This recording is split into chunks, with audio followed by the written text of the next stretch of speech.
After Sonic 1's greatest success, it was a no-brainer to make a sequel out of it, so they started on it, on both Team Sonic of Japan and Sega Technical Institute, or what I like to call them STI for short. Yeah, there are two sequels, one that is dubbed Sonic 2 from STI, and the other Sonic CD from Sonic Team. We'll discuss CD in a later time. However, Sega wanted to try to dip their toe in multiplayer games, something for new players or younger kids to join an older and experienced Sonic fan gamer, something that Nintendo could never think of. Something where gamers can play together instead of waiting their turn or having less experienced player not to lose any lives the team collected. Thus, Miles Tales Per Hour is born. I get it now. Miles per hour. Miles per hour. Sega, you are punny. But did you know that Tails was originally meant to be a tanuki? This original idea was inspired by one of the UFO character plushies that looks like a tanuki. But due to looking a bit clumsy and probably look very too similar to one of Mario's power-ups, the tanuki suit, they decided to change Tails into a two-tailed fox inspired by a kitsune. Imagine what Tails would look like with those 9 tails. Now that would be insane. Free. Sonic 2 handles stubborn stains, embarrassing bald spots, no problem.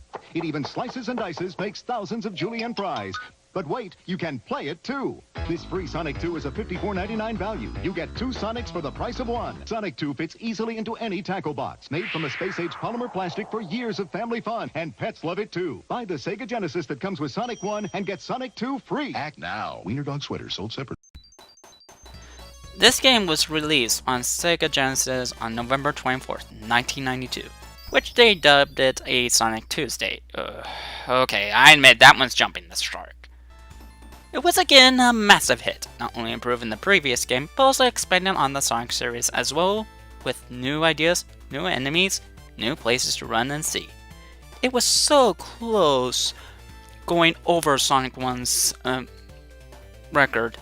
In fact, it was claimed to be the #1 favorite game in the Sonic series by most people. But after all these years, has it been overlooked? Well, that's why I'm here to find out. This is Jermaine from Jamfactor 5, and today we're reviewing Sonic the Hedgehog 2. It's jam time.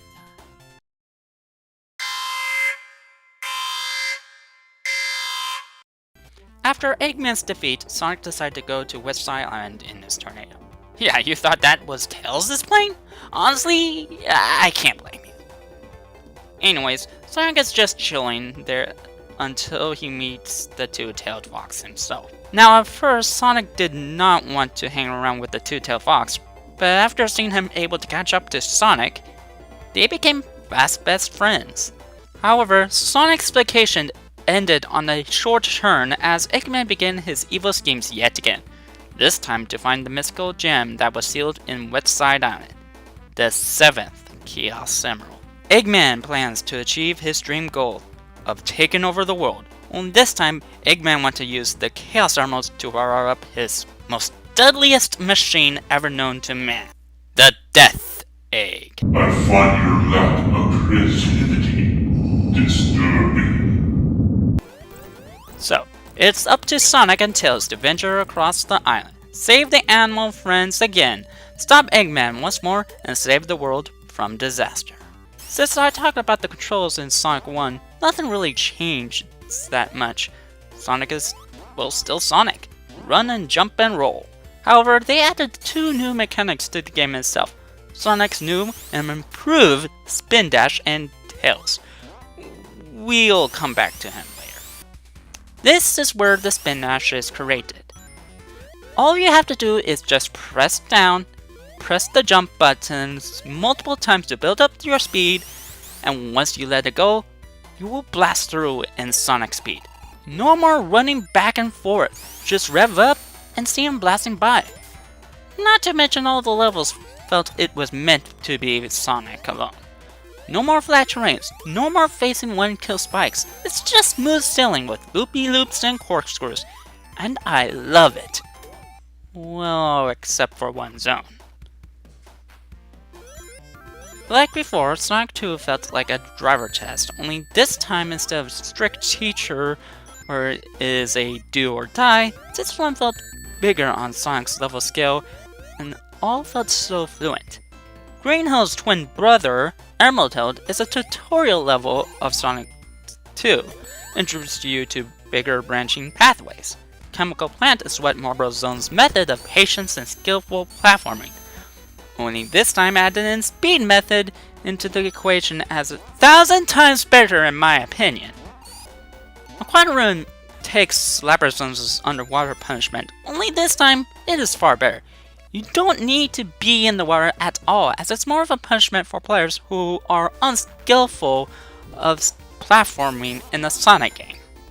Casino Night Zone is another good one, as it basically takes Sonic's one Spring Yard mythos and make it into a huge pinball level, wherein here you rank up extra lives and rings. Of course, there's a risk to lose all of them if you get 3 Eggmans. I have a serious gambling problem. Hilltop Zone, while is like Marble Zone only with speed mythos, this is also the best example of speed, exploration, platforming come into one. And Mystic Cave, a level that introduces you to switches to bolt down bridges and that infamous spike trap. Unless you're playing the iOS version where you're set into Hidden Palace Zone, a scrappy level from Sonic 2. And I thought Crash had some scrap levels. After that, it is Oil Ocean Zone, an oil foundry level where they introduce you to oil slides and those cannons that blast you everywhere. Just be glad that Sonic Speed doesn't cause a spark or anything, otherwise we might have a cooked hedgehog at our hands. Then there is everyone's worst nightmare of them all. Metropolis Zone. Not only has 3, unlike the others which have 2, it is filled with mazes, corkscrews, and the worst enemies in any game. Worse than Kamek, worse than Lightning, even worse than Spikes themselves! Admittedly, astronauts are easy to avoid, but these two, oh boy, this is a true definition of bullies at school that steals your lunch money or shoves you to the ground at all times. And I should know, it's not a pretty sight. Shell crackers have this huge claw that attacks you on the cliffside, which I end up facing the most, but slicers. Why did it have to be slicers? I thought some called me Johnny was overreacting when facing with these guys. But I was so very wrong. They are cheap, and due to the 90s limited view camera, I was attacked by these guys the most. I was even paranoid when I stepped in foot in this level, slowing down as much as I could, or using save states to avoid losing my collection of rings. Yet I still end up being hit by those guys. I mean, seriously, how are you supposed to avoid them? How? Then comes to a breather level in Sky Chase Zone, the final level that tests everything you learn in Sky Fortress, and the final boss in Death Egg, where you face Mecha Sonic and Eggman's narcissistic mech, the Death Egg robot. Now, Mecha Sonic is not hard, but it's not too easy to beat. But I wish they simmered it down with the Death Egg robot. Not only is it huge, not only it takes 18 hits, but it also has those spikes that can cause you to get too risky to jump on the scrap pack only to hit the spikes or play too safe to make the timer expand to nearly 10 minutes straight. Also, did I forget to mention that there are no rings for protection? Well, speaking of bosses, I skip over them on Sonic 1. In the first game, these bosses were okay, but nothing special. And the same could be said for Sonic 2. It is the most basic form I can tell thus far, though it's admittedly better, but by a smidge. Let's be real here. This is a major improvement comparing to Sonic 1, until you must face the partner or nuisance. Tails. Tails, with the player 2, is a lot of fun to be with. He's not only invincible, but also able to help the player on bosses, or even help you to get out of sticky situations. Though sometimes he can cause a bit of annoyance when Sonic off-screens him so many times. But if you are with yourself, then it might be either useful or cause more trouble than it needs to be. Look, I get that why Tails is included in here. He's your buddy, a certain character meant for younger gamers. So, why have him automatically be part of the single player? And before you say anything, I am aware that you can play as Sonic or Tails alone. But the thing is, like I said in the Sonic 1 review, I want to be a fair challenge for myself. Decide to play what they want me to play, and I didn't know how to open the option menu. The game never has had any signs that point this out. Even if they did, I didn't know at all how to go there. I would just play as Sonic or Tails alone, and everything will be fine, especially its special stages. I'll discuss that later. Unlike Sonic 1, where the colors felt a bit dull but colorful, this one feels very bright and cartoony. They improved the graphics a bit, and even when you go through the special stages, that 3D level style just looks so good. Perhaps too good. And the music. Any Sonic game has the best soundtrack, a good presentation, and they are still at it. If I must pick my top 3, it has to be Casino Night Zone, the special stages, and Chemical Plant. Just like that tune. Yes, special stages appeared yet again, only this time is a tad bit different. You see, instead of going through a warp ring at the end of the stage, you must find these checkpoints to go through them. However, there's a catch, as you must grab 50 rings. Zip it! You must grab 50 rings, jump through the portal, and go through this half-pipe level design to collect a certain number of rings 3 times. Once you grab them, you get a Chaos Emerald. Once you get all 7 of them, not only you get the good ending, though I prefer this ending.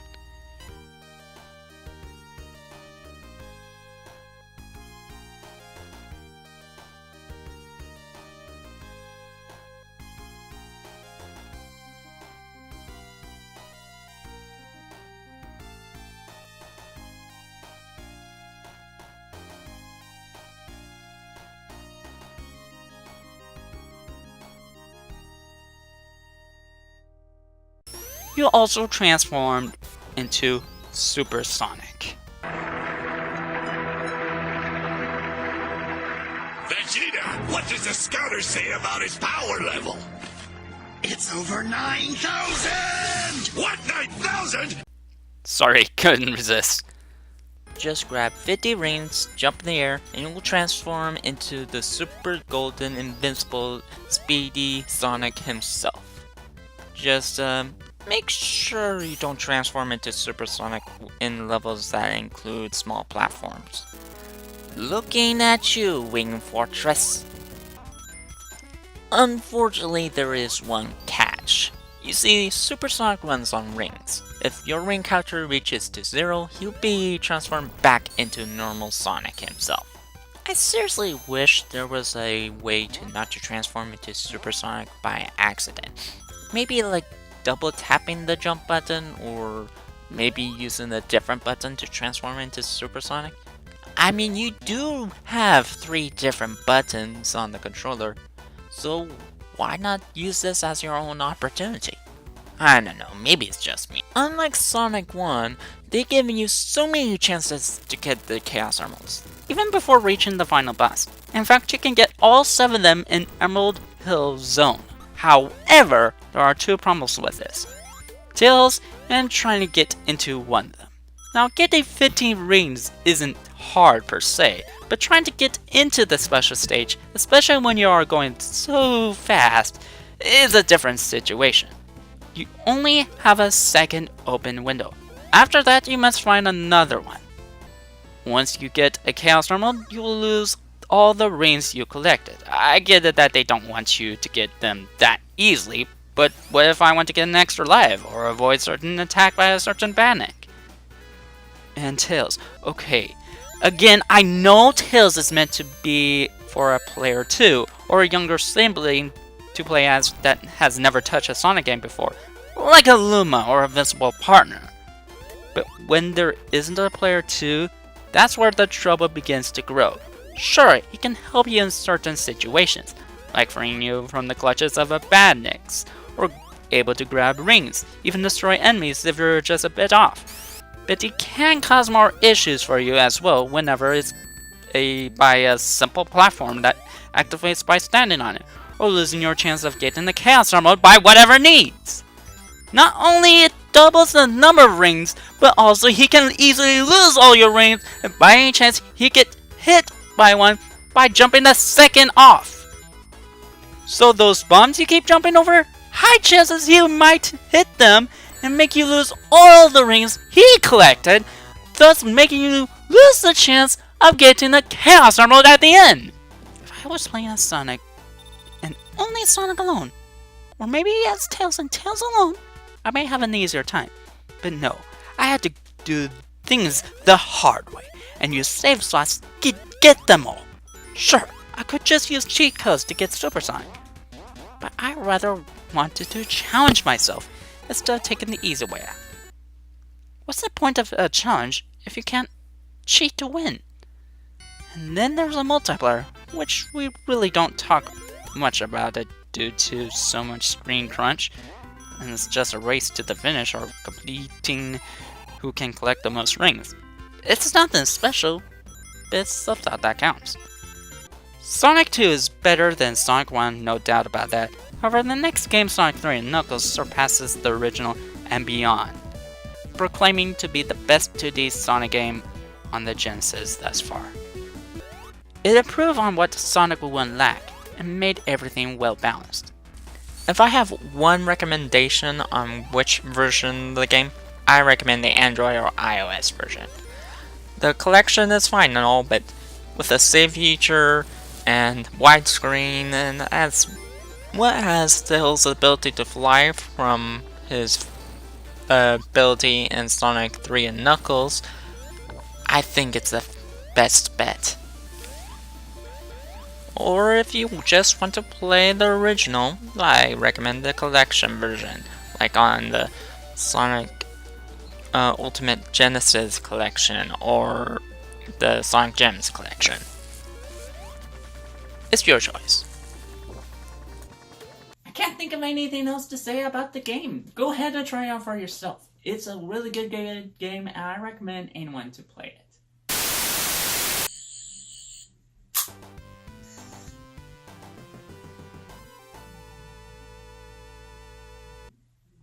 Pretty awesome! So, those are my thoughts about the game. What about yours? Do you like the game, or do you think you need a player too? Place your comments down below. This is Jeremiah from Jamfrog35 saying stay jamtastic, and of course, have yourself a...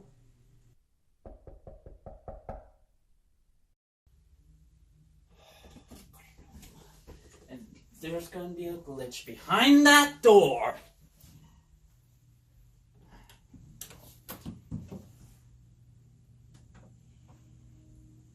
As if things can't get any weirder. Must be here early. Glad I finally catch up with you, Jeremiah. And you are? You may call me Our Frog. I need to discuss with you things that will happen in the near future.